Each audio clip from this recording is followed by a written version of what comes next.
बुजुर्ग थे, ये नहर किनारे वुजू कर रहे थे।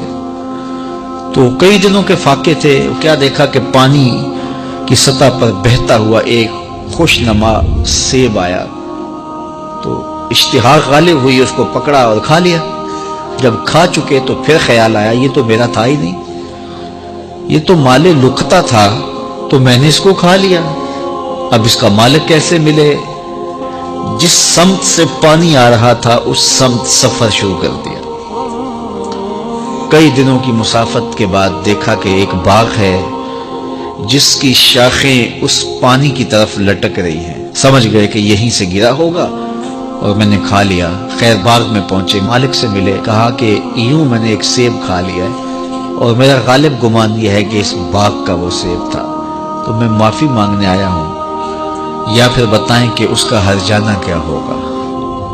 जब मालिके बाग ने ये बात सुनी, वो भी साहिब नजर थे, समझ गए ये तो कोई दुर्रे यगाना है, ये तो कोई गौहरे यकता है।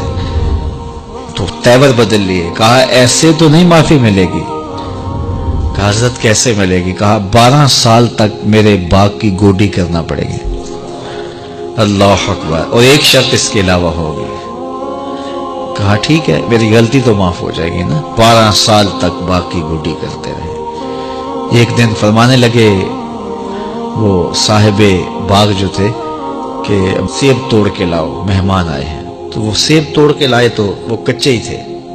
तो कहा तुम 12 साल हो गए हो सेबों के बाग में रहते हुए, तुम्हें पता नहीं कि कच्चे सेब और पक्के सेब कैसे होते हैं? कहा हजरत मुझसे कसम ले लीजिए 12 साल में एक दफा भी नजर उठा के सेबों की जानब नहीं देखा। एक सेब खाया था, मैं तो उसकी सजा भुगत रहा हूं, मैं तो गोडी करता हूं, ऊपर कभी नजर भी मैंने नहीं उठाई। सीने से लगा लिया। कहा एक शर्त तुम्हारी पूरी हो गई, अब दूसरी शर्त है कि मेरी एक बेटी है जो आंखों से नाबीना है, कानों से बहरी है, बोल सकती नहीं, और वो अपाहज भी है, चल भी नहीं सकती। उससे तुम्हारा निकाह करना चाहूं, अगर तुम्हें कबूल है तो माफी हो जाएगी। कहा ठीक है जी, कबूल है, मेरा गुनाह माफ हो जाए, मैं जिंदगी काट लूंगा, कोई बात नहीं है। खैर निकाह हो गया। कहा कि ये कमरा है, यहां आपकी ज़ौजा आपकी मुंतज़िर है। जब वहां गए तो एक खूबरू दोशीज़ा मुंतज़िर थी। तो फौरन पलटे कि मैं गलती से किसी और कमरे में आ गया हूं। पलटते हुए दरवाजे की चौगाट से सर फट गया, खून बहने लगा।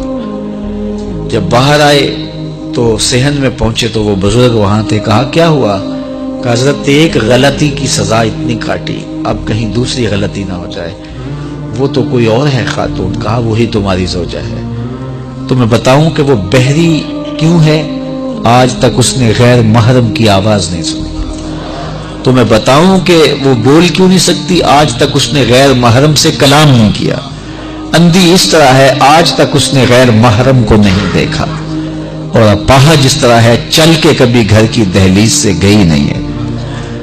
तो इस खातून का जब निकाह हुआ और फिर इनसे अल्लाह ने इनको एक बच्चा दिया जिसका नाम है अश-शेख अब्दुल कादिर जीलानी। जब माँ बाप किस तरह के हों तो बेटे इस तरह के ही होते हैं। बाप का लुकमा पाक और माँ अपनी आबरू की कैसी मुहाफिजा। फिर दुर्रे यगाना और गोहरे यकता जो पैदा होता है वो दीन की इह्या करने वाला है, दीन की मुर्दा कदरों को नई जिंदगी देने वाला है। हजरत मुल्ला अली कारी लिखते हैं कि हुजूर गौसे आजम जब मजलिस वाज करने बैठते तो 70 हज़ार का इज्तिमा आपके मजमे में होता, और अमूमी तौर पे अल्लाह की रहमतों के हवाले से बात करते। और जिस दिन आप अल्लाह के कहर, गजब और जलाल की बात करते, कई कई जनाजे उठते। ये आपकी गुफ्तगू के अंदर असर का रंग और शीरीनी थी।